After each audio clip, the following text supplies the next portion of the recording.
Video को like करें, हमारे चैनल को सब्सक्राइब करें और बेल आइकन जरूर प्रेस करें। मैं उनकी सियासत, क्योंकि एक बड़ा कॉम्प्रिहेंसिव वर्ड है, उनकी सियासत को तो बेहतर नहीं समझता हूँ, लेकिन सियासत के ऊपर उनकी गिरफ्त को मैं बहुत बेहतर समझता हूँ कि पाकिस्तान की सियासत उनकी गिरफ्त में है। देखें जी, मेरा अपना ख्याल यह है कि इमरान खान साहब it could be part of strategy. अब यार एक बंदा प्लानिंग तो अपनी करेगा, डरने वाला वो नहीं है। मैं इससे बिल्कुल एग्री नहीं कर दूं कि इमरान डर रहा होगा।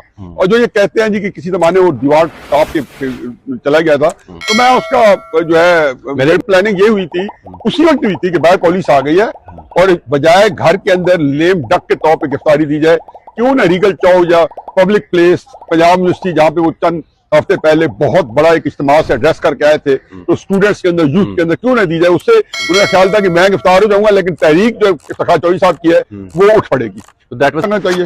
अब तो उसने प्रूव किया है। मेरे कहने नहीं कि क्या होगा, he has put up such an excellent fight कि उसने बिल्कुल एक हिला के रख दिया इंस्टीट्यूशन के साथ लड़ना, और फिर एक कंसिस्टेंटली बड़े से लड़ना, और बिल्कुल उसके लिए डेयर डेविल होना। पाकिस्तान की 75 साल तारीख में कभी किसी की हिम्मत